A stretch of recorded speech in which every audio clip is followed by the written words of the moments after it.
경험의 차이가 있고 정확한 포인트가 뭔지를 찝는 거에 대한 차이가 분명히 있고 그거를 실제로 해본 분이 들었을 땐 반갑습니다. 빌딩과 기업을 모두 발전시키는 성장 전략가 황 소장입니다. 이번 영상 질문으로 시작하겠습니다. 네, 소장님, 요즘 정보가 많고 챗 GPT, 제미나이 뭐 이런 거 많은데 왜 소장님한테 상담받으러 오는 걸까요? 과연 상담을 오시는 분들이 모르는 게 있고 정말 미지의 정보를 찾아서 나에게 온다고 생각해? 아니요. 그럼 왜 오시는 걸까? 무서워서. 뭐가 무서워? 결정하기 무섭고 자기가 어려운 것 같아요. 저는 이렇게 생각합니다. 지금 시대에는 정보는 엄청 과잉이에요. 정보는 너무너무 많아요. 뭐 온라인에도 많고 모바일에도 많고 뭐 보려고 하면 뭐 끝도 없이 그것만 볼 수도 있어요. 중요한 건 뭐가 맞냐 틀리냐예요. 그러면 뭐가 맞냐 틀리냐라는 걸 우리가 알기 위해서는 정확한 기준이 서야 된단 말이에요. 그럼 그 기준이라는 거는 쉽게 말해서 다수결로 했을 때 많은 의견, 이게 맞을까요?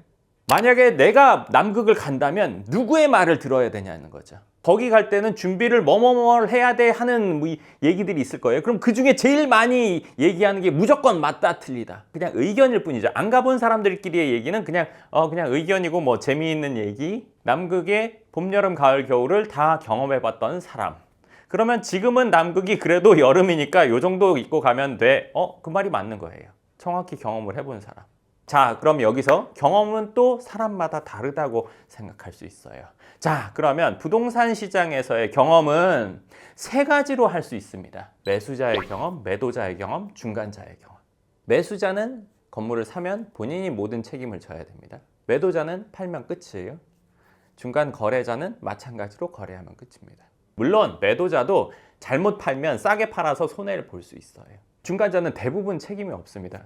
거래를 잘못했을 때는 법적 절차를 어기고 거래를 했을 때는 이제 보증보험으로 보증을 받겠지만 대부분의 경우에는 이 투자에 대한 책임은 없단 말이에요. 그러면 경험이라는 거는 매수할 사람들에게는 매수자의 경험이 필요하고 매도자들에게는 매도자의 경험, 중간자에게는 중간자의 경험이 필요하다고 생각해요. 근데 저희 채널을 보는 분들은 강남에 건물을 갖고 싶은 분들이 대부분이죠. 물론 지금 갖고 있는 분들도 많으실 거예요. 그러면 갖고 있는 건물을 사는 입장에서의 경험이 아주 중요하다고 생각해요. 그리고 이 건물을 사는 경험에서 건물을 사서 책임져 본 경험이 저는 더 중요하다고 생각합니다. GPT가 그 경험을 할 수는 없죠. 의견은 낼 수 있지만 책임이 없는 의견은 그냥 이야기죠. 무슨 말이든 다 할 수 있어요. 책임을 져봤냐 안 져봤냐로 저는 그 말의 무게가 0과 100, 0과 만이라고 생각해요. 책임을 져본 적이 있느냐 없느냐. 책임하에 말하냐 안 하냐, 이거는 너무너무 큰 차이죠. 그런 경험을 한두 번 해봤냐 수십 번 해봤냐, 뭐 신뢰의 무게는 엄청나게 큰 차이가 있다고 생각합니다. 저희에게 상담을 오시는 분들 중에 단일 직군으로는 의사분들이 제일 많고 아마 보시는 분들 중에도 많을 텐데, 누군가가 아파서 왔을 때 책임지고 완치라는 말을 과연 쓸 수 있을까요? 잘한다까지는 할 수 있겠죠. 말은 쉽지만 엄청 무서운 말이잖아요. 네, 책임지고 뭘 한다. 저에게 상담 오시는 분들이 많은 의견이나 정보를 접할 수는 있겠지만 책임질 수 있는 사람의 말을 들어본 적은 없을 거예요. 말로는 책임진다는 얘기를 많이 들었지만 실제로 책임진 사람은 저 말고는 없을 거예요. 그래서 그 의견을 듣고 싶어서, 내지는 본인 판단에 대한 확실한 의견을 듣고 싶어서 오시는 분들이 저는 많다고 생각합니다. 소장님 상담 한 지 몇 년 되신 거예요? 몇십 년? 15년? 15년 좀 넘은 것 같아요. 그러면 그동안 3,000번 넘게 상담을 하시면서 그때 초반이랑 지금이랑 달라진 점이 있으세요? 상담 오시는 분들의 자산 규모의 차이는 있지만 제가 해드리는 말의 기준은 달라진 적은 없습니다. 자산을 증식하기 위해서 어떤 선택을 해야 되는지, 그리고 그 선택을 했을 때 그 다음은 어떤 것들을 해야 되는지, 이런 것들에 대한 그 기준은 달라진 적이 없습니다. 확신이 없어서 오시는 분들이 좀 있으신데 건물 같은 것도 많이 알아보면 된다고 하셨었잖아요, 소장님이. 근데 아는 만큼 보인다 이런 말도 있고. 그럼 많이 알아보면 되는데 왜 그렇게 못 하시는 거예요? 자, 여기에 대해서 얘기를 해드리면, 저랑 지금 같이 영상을 찍고 있는 저희 직원이 우리 몇 년 됐지? 저희 이제 내년에 9년 차예요. 9년 차, 만 8년이 이제 된 거네. 재무 쪽 일을 했었잖아. 7년, 네. 6개월 뭐 이런 정도를 했었잖아.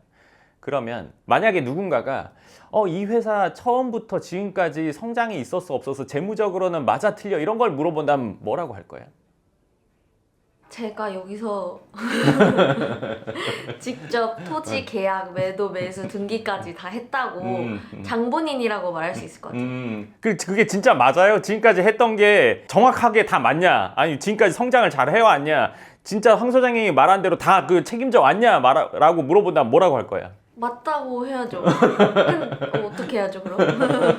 그러니까 맞는데 뭐 어떻게 설명해요? 내가 진짜 다 받고 했고 한데 뭐 그걸 어떻게 더 설명해요? 라는 말밖에 없잖아. 진짜 한 사람은 그렇게 되는 거야. 상담을 오는 분들이 물건을 이거저거 받아서 오시는 경우 아니면 알아보다 오시는 경우들이 있단 말이에요. 그리고 그런 것들을 상담받기 위해서 저한테 먼저 자료를 보내는 경우도 있고요. 상담 오시는 분이 가보신 횟수보다 적어도 10배 이상 거길 가봤어요. 아무리 적게 가도 10배 이상 가봤어요. 강남에 그 어떤 건물이라도 수백 번 가보지 않은 건물은 없을 거예요. 물론 그 건물을 보기 위해서만 갔냐 아니냐 그러면 적을 수는 있지만 대부분의 경우 그 앞에 지나간 건 수백 번이 넘어요. 수천 번이 맞을 거예요. 정확히 말하면. 제가 강남 빌딩 가격 대서전 4,000개 넘는 빌딩 다 분석했어요. 안 가본 건물 해본 적은 없어요. 상담 오신 분이 보낸 그 물건을 누군가에게 받았죠. 그 보낸 분보다 제가 그 건물을 더 잘 알 거예요. 상담을 오시는 분들이 어느 시즌마다 갖고 오는 건물들이 겹쳐요, 대부분. 그럼 제가 그 건물을 한 번 받겠어요? 심지어 어떤 건물들은 제가 먼저 가서 본 경우들이 많아요. 물론 강남 건물 매물들이 다 소장님한테 가고 나서 그 뒤에 퍼지는 건 아니잖아요 라고 얘기할 수 있어요. 물론 맞아요. 아닌 것들도 있겠죠. 대부분은 제가 먼저 보게 될 거잖아요. 저는 그 일만 하니까. 그 업을 하는 사람보다 그 업을 하지 않는 사람에게 정보가 먼저 가기는 조금 어렵지 않겠어요?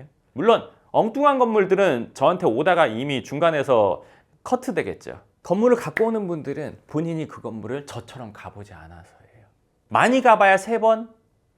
안 가본 분들도 많단 말이에요. 물건을 수십 개 받으면 그중에 가본 게 몇 개 안 되는 경우도 있단 말이에요. 그러니까 확신하기 어렵죠. 내가 어떤 건물을 투자해야 되냐 말아야 되냐에 대해서는 지금 말한 것이 답변이 될 것이고 내가 건물을 자체를 투자해야 되냐 말아야 되냐 그것도 마찬가지인데 건물 투자를 아직 안 해봤기 때문에 그런 확신을 갖기가 좀 어렵죠. 나는 진짜 많이 가봤는데 봐도 모르겠다라고 해서 오시는 분 계세요? 그게 많이 가본 분들은 예를 들어서 10개라면 건물을 10개를 놓고 고민을 한다면 그중에 대충 1, 2, 3이 뭔지는 대략 감은 잡습니다. 이 3개가 완전히 달라지는 경우 제가 꼽은 3개랑 그분이 꼽은 3개가 완전히 다른 경우는 거의 없어요. 그 정도로 많이 가보면 어느 정도 감은 옵니다. 그리고 3개만 10번씩 가봤어요. 이렇게 되면 안 되고 건물을 적어도 뭐 한 20개 정도는 10번씩은 가봐야 감이 옵니다. 소장님 상담을 받고 확신이 생겨서 나가신 분도 있으실까요? 그 건물에 대해서 뭐 건물이나 인생 로드맵이라던가 대부분 생기죠. 그럼 반대로 확신이 이 건물에 대한 확신이 엄청나게 있었는데 소장님 상담을 받고 확신이 없어져서 나간 경우 있을까요? 일단 첫 번째 확신이 생겨서 가시는 분이 대부분인데 그게 왜 그러냐면 아까 말한 것처럼 그러면 연금형 부동산 연구소에서 이렇게 한 게 맞냐 틀리냐 직접 눈으로 봤어요. 확실해요. 제가 그걸 8년을 했는데요. 상세한 설명이나 아니면 뭔가 이론적인 뭔가가 담겨 있지는 않지. 그 표정과 말과 이걸로 사람이 느끼는 거잖아. 아 진짜구나. 자료 지금까지 했던 거 다 뽑아서 보여드려요? 이렇게까지 얘기를 할 수 있는 거잖아. 마찬가지로 저에게 오셔서 상담하는 분들이 확신을 갖는 이유는 제가 그걸 다 해봤으니까요. 강남 빌딩을 통해서 어떻게 자산 증식을 시키는지 다 해봤어요. 저만 해본 게 아니라 많은 분들에게 실제로 시행을 해서 그분들이 그렇게 됐어요. 과거에 했고 지금도 하고 있고 앞으로도 할 거란 말이에요. 그리고 무슨 질문을 하더라도 제가 그건 잘 모르겠는데요. 이렇게 말한 적은 없어요. 적어도 강남이나 자산을 증식하는 부분에 있어서. 물어보면 증문즉설. 어제 점심 뭐 먹었어? 그건 제가 기억이 안 날 수도 있어요. 하지만 제가 잘하는 요리를 어떻게 해야 되냐고 물어보면 제가 재료는 어디서 사는 게 맛있고 그걸 재료 어떻게 손질해야 되고 순서를 뭘 해야 되고 중간에 뭘 넣어야 되고 몇 분을 끓여야 되고 이거 다 말할 수 있잖아요. 내가 잘하는 거는. 그렇죠? 강남 빌딩 시장 제가 잘하는 거예요. 자산을 증식하는 건 제가 잘하는 거예요. 근데 어떻게 거기에 대해서 물어보는데 제가 막힘이 있겠어요? 또 하나 이제 확신이 없어지는 경우가 간혹 있는데 어떤 건물을 하고 싶어서 오셨는데 제가 그 건물의 장단점에 대해서 얘기해드리고 다른 건물까지 다 구체적으로 얘기해드린단 말이에요. 그러면은 이분이 이걸 하는 거에 대해서 재고하는 경우가 있죠. 심지어 때로는 이건 드문 경우예요. 제가 알고 있는 어떤 건물, 물론 제가 생각하는 괜찮다 선에 있는 건물인데 거기에서 최상위는 아니고 중간보다 조금 아래인 건물들, 이게 시중에 풀려있지 않은 건물을 얘기해 드리는 경우가 있어요. 조건이 이렇게 하고 이런 건물인데 한번 비교해 보세요. 이게 더 낫네요. 네, 그러니까 그건 아니에요. 이거 내일 바로 살 수 있어요. 이거 오늘 바로 살 수 있어요. 그러면 그건 아니네요. 이런 경우도 있어요. 이미 가계약에는 계약을 해놓고 오는 경우도 있어요. 근데 그런 경우에는 얘기를 하다 보면 제가 느껴요. 그래도 이런 장점이 있잖아요. 그래도 이런 장점이 있잖아요. 이렇게 얘기하면 혹시 계약하셨나요? 이제 물어보면 그분은 이제 가계약금을 어제 보냈거나 오늘 보냈거나 하시는 경우가 많거든요. 그럼 뭐 어떻게 할 수 없죠. 그러면 그때부터는 그 건물을 어떻게 하면 잘 만들어 나갈까에 대해서 얘기하게 된다고 보시면 좋을 것 같습니다. 뭐 얼마 전에도 그런 안타까운 올해였나? 뭐 하여간 그 안타까운 상황이었는데 그 분은 몰랐었죠. 그 건물을 살 때는. 근데 결론적으로 보니까 건물을 이제 본인이 샀던 것보다 10억 정도 손해보고 매각을 하셨더라고요. 소장님이 상담을 받고 네. 소장님 판단에 상담을 해드리고 그분이 이제 몇 억 되는 손해를 막거나 이익을 보신 경우가 있으시잖아요. 그치. 그럴 때는 어떠세요? 여러 가지 감정이 있는데 내가 생각했을 때는 뭐 당연한 일이고 아주 소인배의 마음으로 생각한다면 야 그걸 그렇게 해서 이렇게 했는데 뭔가 좀 없나? 네, 그렇지만 저는 대인배이기 때문에 그런 생각은 없습니다. 유튜브를 보면 부동산 전문가가 많은데 저희 연구원 찾아오시는 분들이 이런 얘기를 많이 해주세요.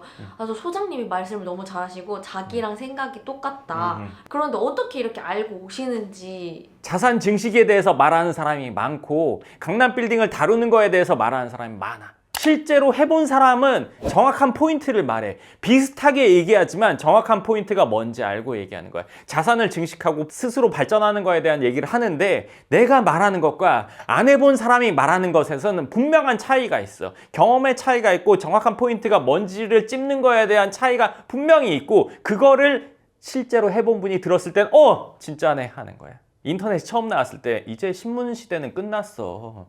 신문 기사 다 인터넷으로 볼 수 있는데 누가 신문을 봐야 했단 말이야. 근데 그때 내가 아는 교수님이 이런 얘기를 했어. 그래도 종이신문을 봐야 된다. 왜요? 신문에 나온 내용이 다 있지만 뭐가 중요한지 안 중요한지 알 수가 없다. 지금은 디자인이 바뀌었는데 그때는 그랬어. 근데 종이신문에는 헤드라인이 있고 뭐가 중요한지 이런 것들이 우선순위가 나타나 있다는 거야. 어떤 기준에 맞춰서 우선순위에 맞게 편집하냐에 따라서 또 달라진단 말이야. 근데 그 변별력이 이제 여기에 있냐 여기 있냐 차이인데 이 얘기는 뭐 차치하더라도 중요한 건 뭐가 핵심인지 알고 말하냐 모르고 말하냐. 듣는 사람도 그게 이 사람이 경험해 본 사람인지 알아. 그 핵심을 찝어내는 거는 그 일을 해본 사람만 할 수 있어. 요리를 할 때 요리 순서에서 반드시 이거를 이때 넣어야 됩니다 라고 얘기하면 저거 많이 해봤네. 해본 사람은 알아. 이 재료를 넣어야죠 하고 이렇게 넣습니다. 이거랑은 달라. 그래서 그렇게 느낀다고 생각해.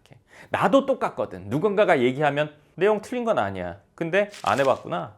예를 들어서 우리처럼 책임지고 있는 사람이 책임지고 있습니다 랑 그렇지 않은 사람이 말하는 책임지고 있습니다 랑은 들으면서도 차이가 많이 나지. 근데 그걸 연기를 잘하는 사람은 이제 사기를 치는 거고. 네, 좋습니다. 그래서 저희에게 상담 오는 분들은 뭐 새로운 정보나 아니면 많은 뭐 어떤 방대한 정보를 필요로 해서 오시는 분들보다는 본인이 처한 상황에서 어떠한 판단을 하는 게 가장 좋은지 이런 거에 대한 조언을 들으러 오시는 분들이 많고 상담을 오신 분의 입장에 100% 입각해서 이야기를 해드리다 보니까 그런 분들이 상담을 오신 분들이 상담이 끝날 때쯤이면 확신을 얻고 확신을 갖게 되는 게 아닐까 싶습니다. 네, 좋습니다. 그럼 오늘 영상 여기까지 하고 또 다음 영상에서 뵙겠습니다. 감사합니다.